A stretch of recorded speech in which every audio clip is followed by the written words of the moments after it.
The Indian Railways has been working day and night since 1st May to ensure safe and comfortable passage for the migrants. We started on 1st May with 5,000 people being moved in 4 trains. Now we are moving about close to 5 lakh people every day. The government of Maharashtra day before yesterday made an absolutely false and baseless allegation that they were asking for 80 trains but getting only 30-40. I offered them, we'll give you 125 trains. Why even 80? Please give us the details. Yesterday they were not able to give any details for yesterday's trains. They gave us some 41 trains details. Even that 2 trains remained empty. They didn't have the passengers. Late last evening, yesterday evening, late evening, the centers just dumped in the railways 145 trains lists which were completely unorganized. There were some letters written to Bihar, some letters written to UP 15 days back, 14 days back, which they just cut the date, wrote today's date and sent 145 such lists asking railways to provide trains today. Being a diligent railway, wanting to serve our migrants and looking at the plight of the migrants in Maharashtra, whom they are not even taking care of. The total state administration and government has totally collapsed. The leadership is absent and worried about their situation.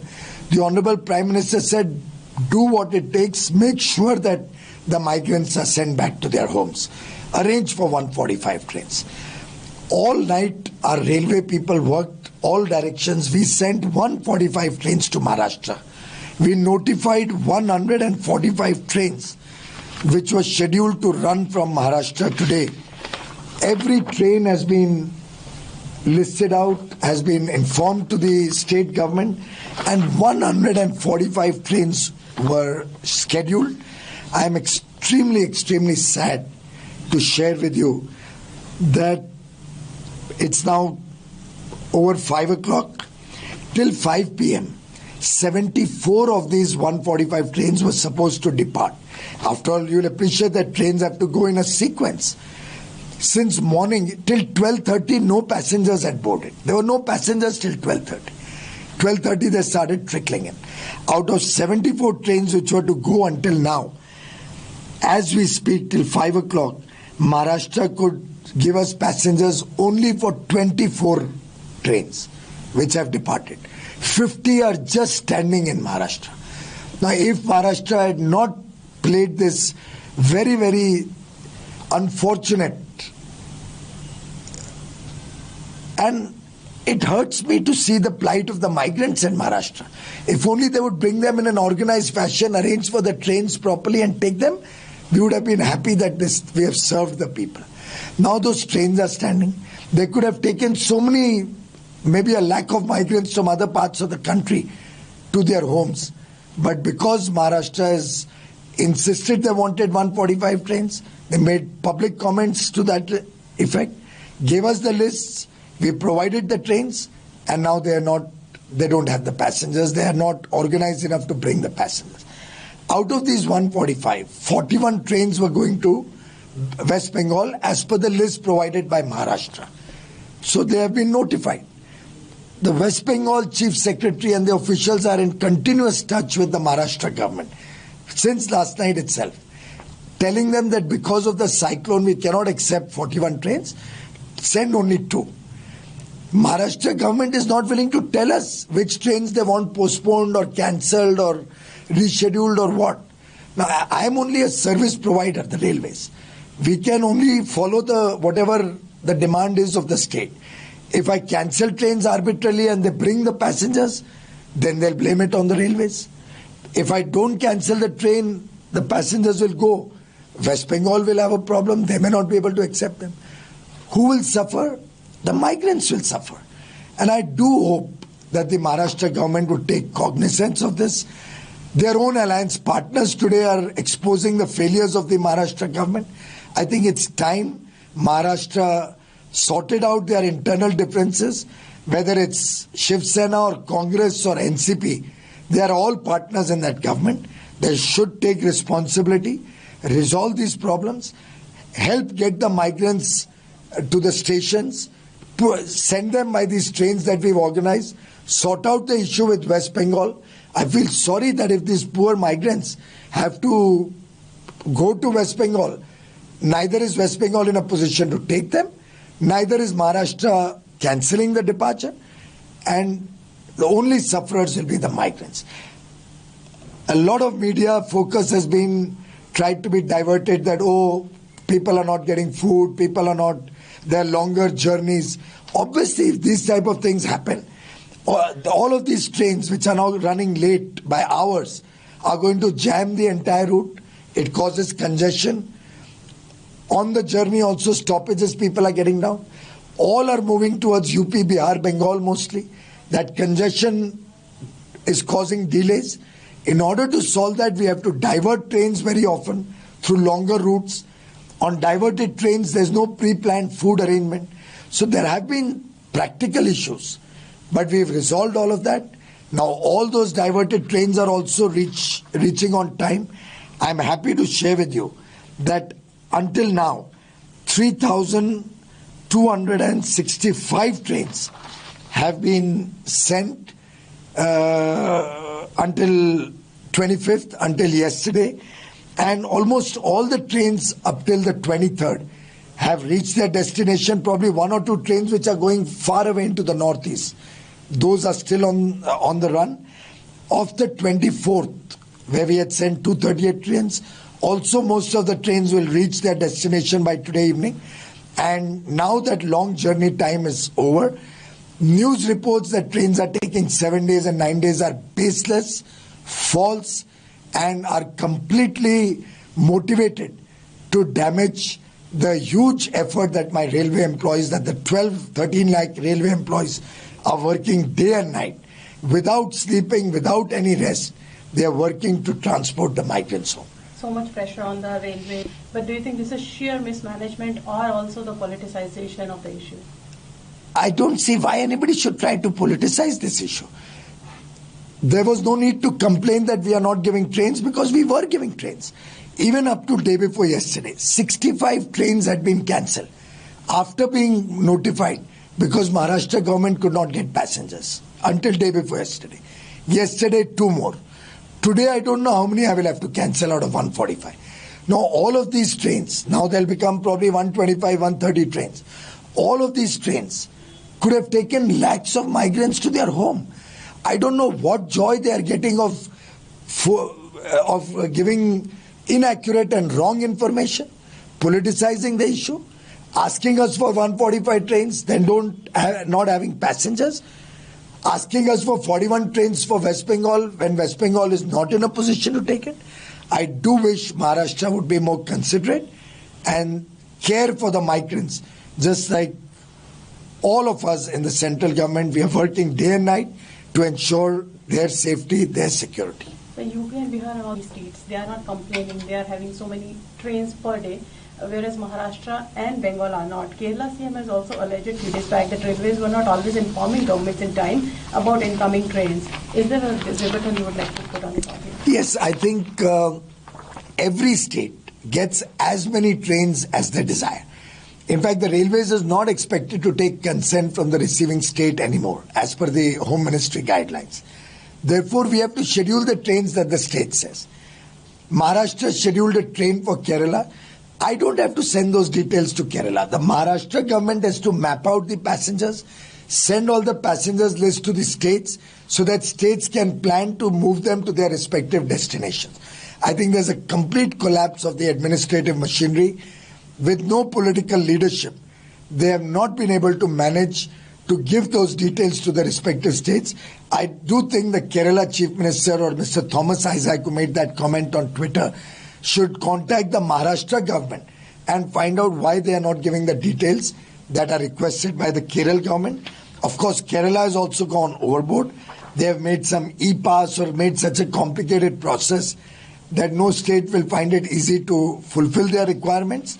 I wonder whether Kerala really cares for their migrants and they are wanting to accept their migrants. If they are, they should make it easier for the sending states And certainly states like Maharashtra should give them the lists in advance, so Kerala can also plan their local movement. The ministry must also state governments. Now this whole confusion you must have communicated to several states. Is there a mechanism to ensure that this will not happen, or because you cannot just say no to them, they'll politicize it again.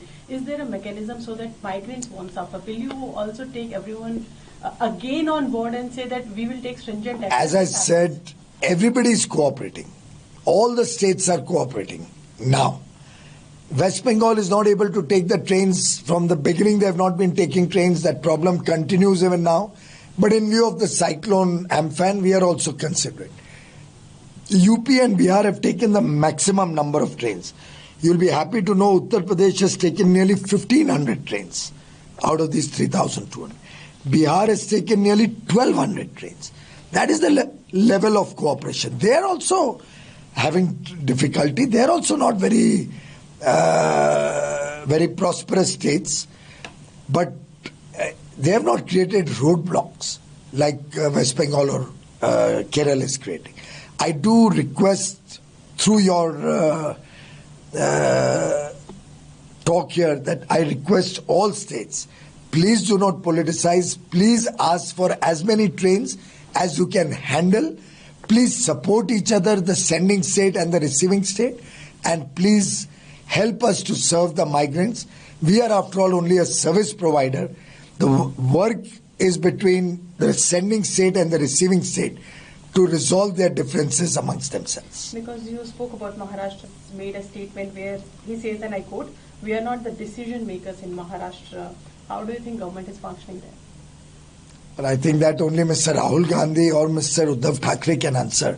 I don't know what's the state of affairs. It's my home state, and I'm very, very concerned about the collapse of administration in that state. Sir, Shiv Sena के MP Sanjay Raut ने allege किया है कि 50% कम श्रमिक trains Maharashtra में आ रही हैं। महाराष्ट्र में उन्होंने कहा हमने 80 ट्रेन्स मांगी थी, हमें 30-40 ट्रेन्स ही मिली हैं। हालांकि 41 ट्रेन्स जो नोटिफाई की गई महाराष्ट्र में वेस्ट बंगाल जाने के लिए, वेस्ट बंगाल ने वो लेने से मना कर दिया है। इतना कंफ्यूजन है और सबसे ज्यादा जो सफर कर रहे हैं वो माइग्रेंट लेबरर्स हैं। कैसे इंश्योर कर रही है रेलवेज की ये सिचुएशन दोबारा पैदा ना हो? ये बड़ी दुर्भाग्यपूर्ण स्थिति बन गई है महाराष्ट्र में कि उन्होंने राजनीतिकरण करने की कोशिश की हमारे प्रवासी मजदूरों की कठिनाइयों को।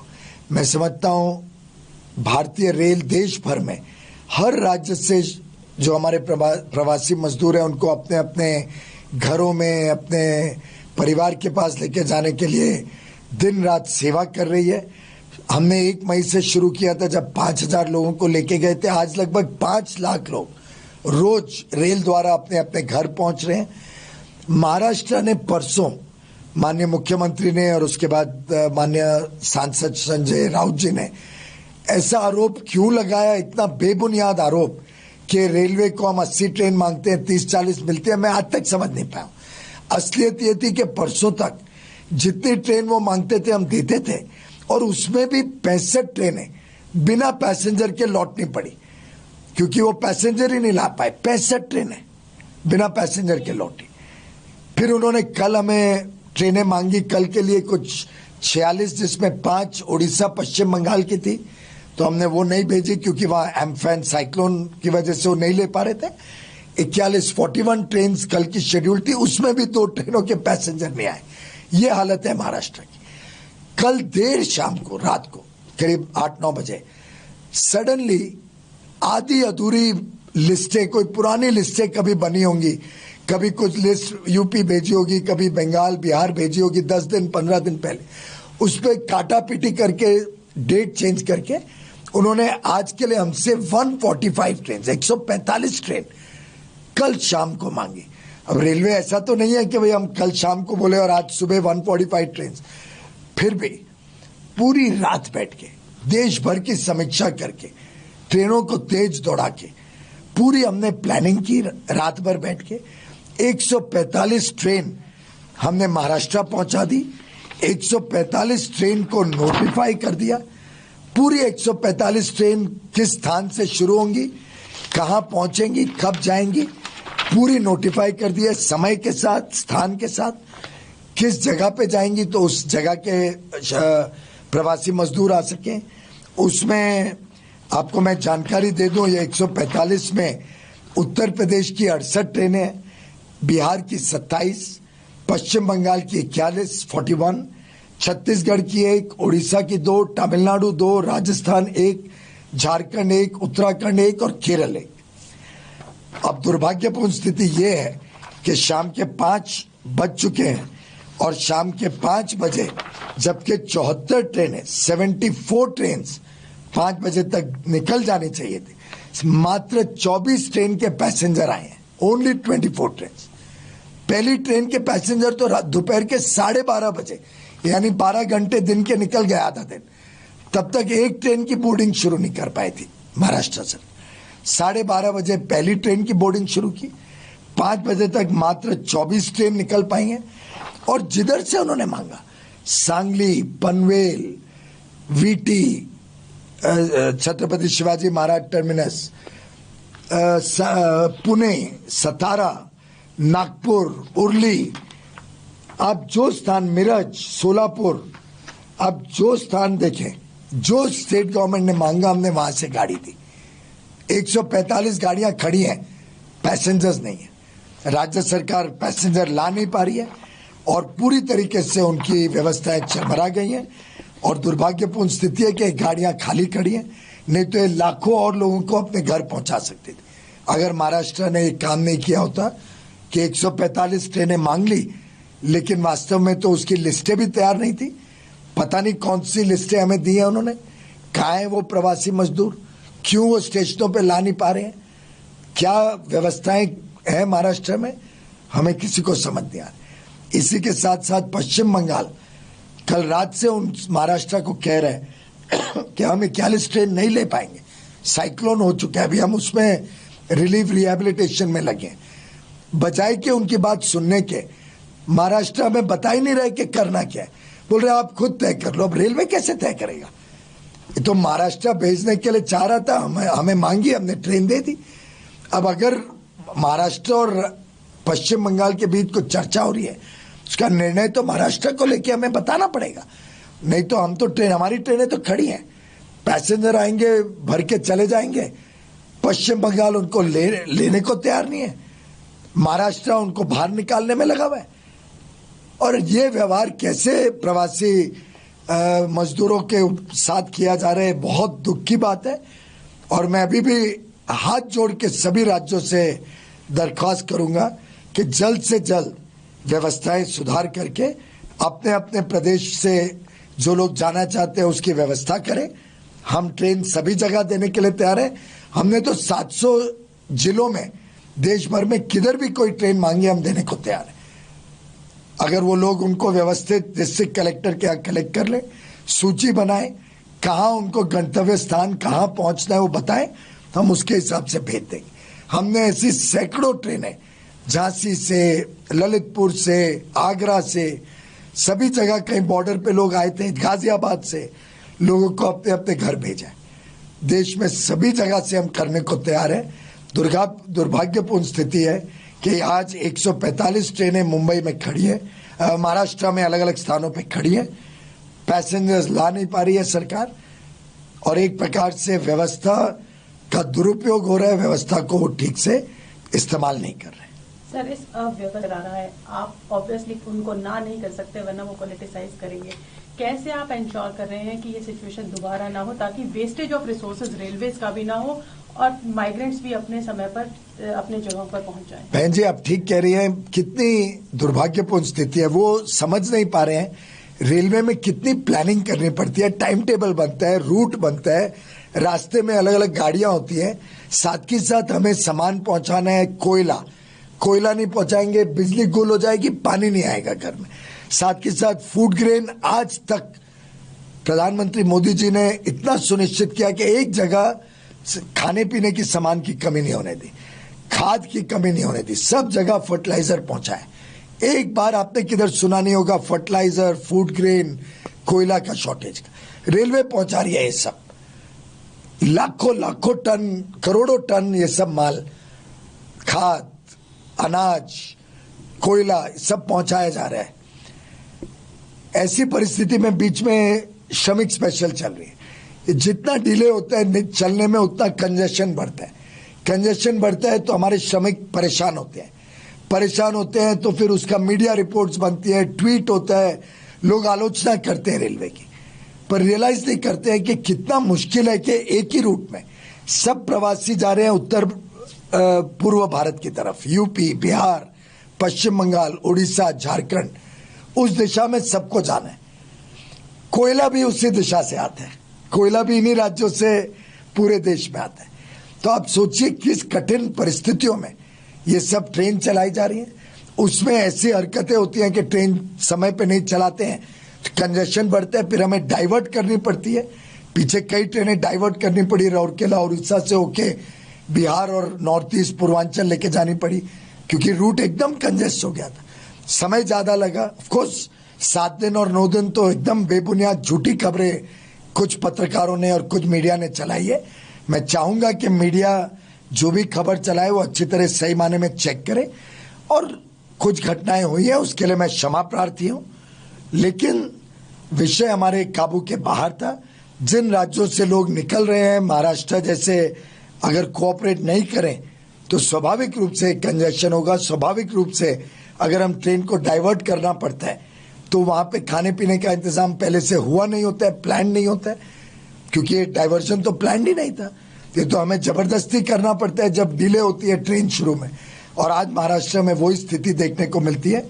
मैं सभी प्रदेशों से विनती करता हूं, अनुरोध करता हूं कि वो कोऑपरेट करें, सही माने में जितनी गाड़ियां संभाल सकते हैं, हैंडल कर सकते हैं, जितने के सही माने में यात्री हैं, प्रवासी मजदूर हैं, उतनी गाड़ियां मांगे, उतनी गाड़ियां चलाने के लिए हमारे को सहयोग करें, अच्छी लिस्टें दें, समय पे पैसेंजर्स को ट्रेन स्टेशन लाएं, जिससे ट्रेन व्यवस्थाएं जल्दी चले और हम समय सीमा के हिसाब से पूरी व्यवस्थाओं के साथ खाना पीना रास्ते में जो हमने अरेंज कर रखा होता है वो दे के लोगों को अपने घरों तक सुरक्षित और सुगम यात्रा से पहुंचा सके। उत्तर प्रदेश, बिहार मजदूर बाहुल्य प्रदेश हैं, पर उन्होंने ज्यादा कंप्लेन नहीं की है।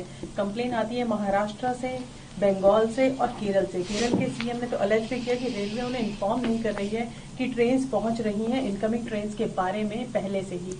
बहन जी, ये आप देखिए, अगर आंकड़े 3256 ट्रेनें चल चुकी हैं कल तक, उसमें लगभग 1500 ट्रेनें तो सिर्फ उत्तर प्रदेश गई हैं और लगभग 1200 ट्रेनें बिहार।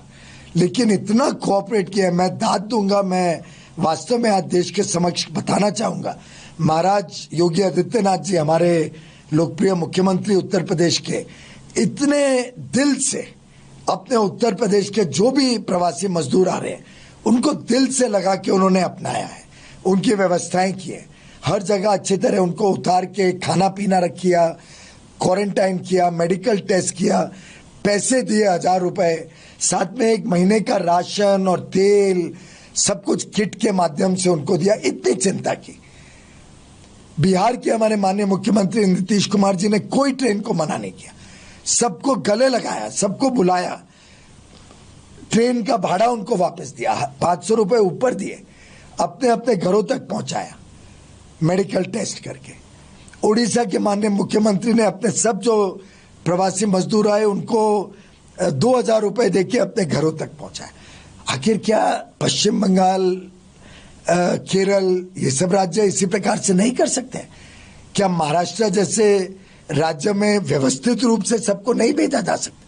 और रही बात केरल की कंप्लेंट की, रेलवे की जिम्मेदारी नहीं है ये जो स्टेट भेजता है उसने ये जानकारियां बनानी है, उसने जो प्रवासी मजदूर है उनका ई पास बनाना है।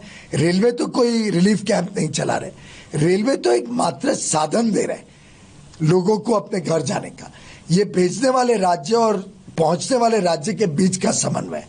और आज पश्चिम बंगाल कल रात से महाराष्ट्र से रिक्वेस्ट कर रहा है कि हमें साइक्लोन से लड़ने दो, लेकिन महाराष्ट्र उनको कुछ जवाब ही नहीं दे रहे, हमें कुछ लिख के दे ही नहीं रहा है कि हमने क्या करना है, हमें कैसे मालूम हम ट्रेन चलाएं कि नहीं चलाएं।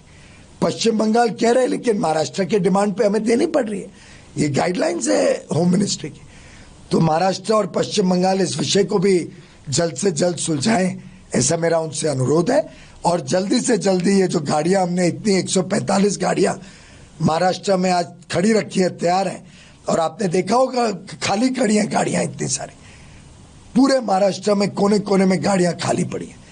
और ये नेशनल वेस्टेज है, केंद्र सरकार का 85% इसमें नुकसान हो रहा है, और ये सब भारत के करदाता टैक्स पेयर्स का नुकसान हो रहा है।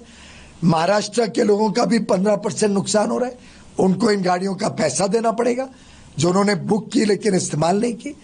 तो एक प्रकार से देश को भी नुकसान, महाराष्ट्र वासियों को भी नुकसान, और जो 2-2.5 लाख लोग हम इन ट्रेनों से घर अपने पहुंचा सकते थे, उन सब की भी व्यवस्था को महाराष्ट्र में पूरी तरीके से इस्तेमाल नहीं होने के कारण दूसरे लोगों के साथ कितना अन्याय हुआ। आपने भाड़े की बात करी, 85% सेंटर देगा, 15% स्टेट देगा। भाड़ा नहीं, खर्चा कॉस्ट होगा।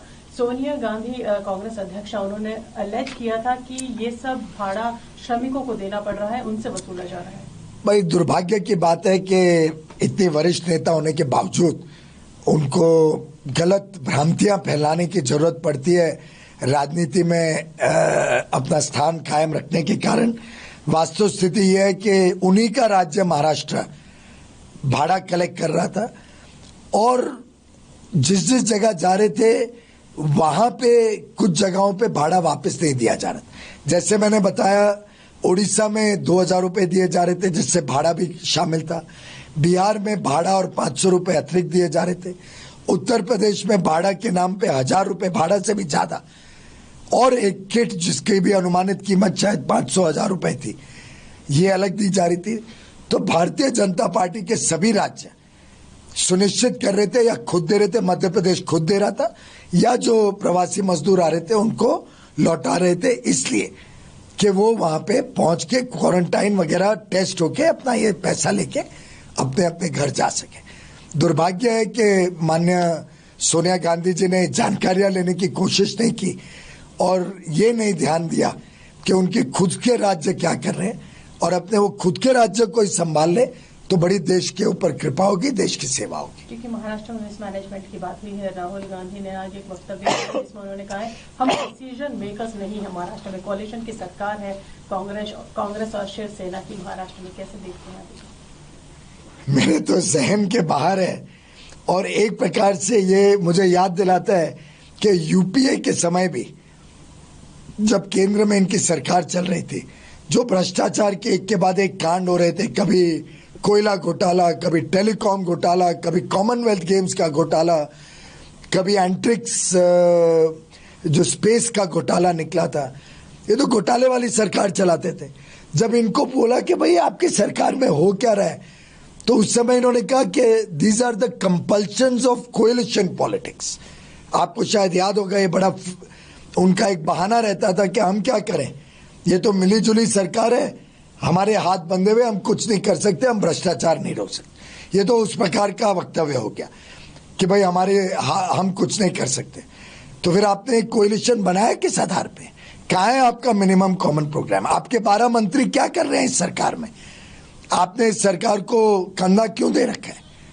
तो मैं समझता हूं कि ये बेबुनियाद बात की है राहुल गांधी जी ने, और महाराष्ट्र की जनता कभी माफ नहीं करेगी इस अनैतिक व्यवस्था को, अनैतिक जो कोएलिशन, जो युति आज महाराष्ट्र में चल रही है, ये पूरी तरीके से अनैतिक भी है और फेल हो गई है अपने दायित्व को निभाने के लिए। तो रेल मंत्री पीयूष गोयल ने बड़ा इल्जाम लगाया महाराष्ट्र की सरकार के ऊपर और कहा कि महाराष्ट्र की सरकार पूरी तरीके से विफल हो गई है। वहां प्रवासी मजदूरों को ट्रेनें मुहैया कराने में, ट्रेनें हैं खाली खड़ी हैं प्लेटफॉर्म के ऊपर। उन्होंने कहा कि 145 ट्रेनें पूरे महाराष्ट्र में आज भेजी गई थी, जिसमें से 74 ट्रेनें शाम 5 बजे तक चली जानी चाहिए थी अपने अपने गंतव्यों को, लेकिन उन 74 में से केवल 20 ट्रेनें ही वो रवाना कर पाए क्योंकि वो यात्रियों को पहुंचा ही नहीं पाए स्टेशन।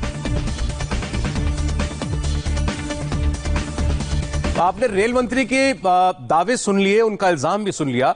मुंबई में हो क्या रहा है ये आपको हम लाइव ग्राउंड से दिखाते हैं। मुंबई में वो दो स्टेशन जहां से गाड़ियां चल रही हैं, सीएसटी स्टेशन और लोकमान्य तिलक टर्मिनस, दोनों जगह से हमारे रिपोर्टर्स मौजूद हैं, राजीव सिंह और पारस कोठारी। पहले राजीव के पास हम चलेंगे। राजीव, आपने भी हमें इंफॉर्मेशन दी थी थोड़ी देर पहले कि तय वक्त के अंदर जितनी 18 ट्रेनें चलनी थी उसमें से शायद एक ट्रेन चली। रेल मंत्री कह रहे हैं कि अभी तक तो 80 के करीब ट्रेनें चल जानी चाहिए थी, लेकिन उसमें से भी 20-25 ही शायद चल पाई हैं।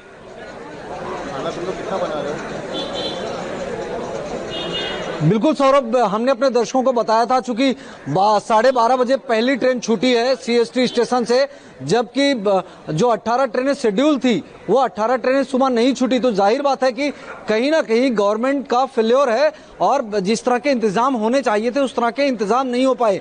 लेकिन सेकेंड सेशन में बड़े पैमाने पर प्रवासी मजदूरों को लेकर सीएसटी स्टेशन हो या फिर लोकमान्य तिलक टर्मिनस, यहाँ पर मजदूरों को लाया गया है। काफी देर से मजदूर यहाँ पर इंतजार कर रहे हैं कि उनका नंबर कब आएगा। लगभग 1 से 1.5 किलोमीटर लंबी कतार मजदूरों की यहाँ पर लग चुकी है। 20 से 25 हजार लोग सिर्फ और सिर्फ अभी इस वक्त सीएसटी स्टेशन के बाहर सड़क पर कतार में खड़े हैं। जाहिर बात है ये इंतजार कर रहे हैं। जो रेल मंत्री बता रहे हैं, हमने अपने दर्शकों को पहले ही बताया था कि 145 श्रमिक ट्रेनें जो हैं आज महाराष्ट्र सरकार को दी गई हैं, लेकिन 12 बजे तक 12:30 बजे तक सिर्फ एक ट्रेन छोड़ी गई। जाहिर बात है कि ये 68 ट्रेनें जो उत्तर प्रदेश जानी थी, अब ये तो सरासर मिसमैनेजमेंट है। अगर सरकार ने कोई मांग की है तो किसी डेटा के आधार पर की होगी, कोई उनके पास जानकारी होगी कि इतने हमें मजदूरों को, इतने लोगों को हमें ट्रेन में बैठाना है, तो फिर वो ट्रेनें खाली क्यों चल रही हैं? ये सवाल महाराष्ट्र सरकार से है। और पारस, जो बात हम लोग कर रहे थे कि आखिर एक दिन में इतनी गाड़ियां चलाने की आवश्यकता कैसे आन पड़ी, क्यों ये ग्रेजुअली नहीं हुआ, ये धीरे धीरे करके क्यों नहीं हुआ, वो भी रेल मंत्री ने बताया कि पहले ये ट्रेन मांगते थे तो पैसेंजर नहीं पहुंचाते थे और उसके बाद कई ट्रेनें रद्द करनी पड़ती थी। अब अचानक एक रात पहले 145 ट्रेनें मांग ली। सौरभ, ये साफ साफ केस जो है ये बैकलॉग का है। ये बैकलॉग ही है जो जितनी ट्रेन हर दिन यहाँ महाराष्ट्र से, स्पेशली मुंबई से चलनी चाहिए थी, उतनी नहीं चलाई गई। और ये जो बैकलॉग है प्रवासी मजदूरों का श्रमिक स्पेशल ट्रेन से अपने गांव जाने का, ये बढ़ता गया। और जब महाराष्ट्र सरकार की पूरे देश में बहुत ज़्यादा आलोचना हुई इस चीज़ को लेकर कि श्रमिक परेशान हो रहे हैं मुंबई शहर में, इसी वजह से एक ही दिन में इतनी सारी ट्रेन को उन्होंने हरी झंडी दे दी कि हमें 145 ट्रेन यहाँ से चलानी है। और उसमें भी आज सुबह से अभी शाम के 6, 6:30 बज गए हैं। लेकिन ये जो आप भीड़ देख रहे हैं ये बैकलॉग भीड़ है। ये बैकलॉग भीड़ इसलिए है क्योंकि ये इसमें से आधे से ज्यादा मजदूर वो हैं जिनकी ट्रेन सुबह की थी या दोपहर की थी या 3 बजे की थी या 4 बजे की थी, जो समय पर निकल नहीं पाई क्योंकि ये मजदूर यहाँ पर नहीं पहुंच पाए। और अब जब ये मजदूर पहुंचे हैं तो इतनी ज्यादा भीड़ बढ़ गई क्योंकि शाम के जो मजदूर हैं जिनकी ट्रेन शाम को 5 बजे के बाद की थी, अब उनका आना शुरू हो गया है। तो थोड़ी देर पहले जब मैं आपसे बात कर रहा था, तब से लेकर अभी तक नाकामी का भीड़ और बढ़ गई है। ये आम लोग भुगत रहे हैं जो सुबह से धूप में खड़े हुए हैं। लेकिन ये अब अभी तक के जो हालात हैं, जो जानकारी हमें ग्राउंड से मिल रही है और जो जानकारी अभी रेल मंत्री ने दी है, उससे इतना साफ है और तकलीफ के साथ कहना पड़ रहा है कि ये 145 ट्रेनें तो आज नहीं चलने जा रही पूरे महाराष्ट्र से। इनमें से कितनी ट्रेनें कैंसिल होंगी, कितने हजारों लोगों को मायूस होकर अपने घरों को वापस लौटना पड़ेगा, इसका अंदाजा आप खुद लगा लीजिए। लेकिन धन्यवाद, आप लोगों ने जानकारी दी। राजीव आपका भी, पारस आपका भी बहुत बहुत शुक्रिया।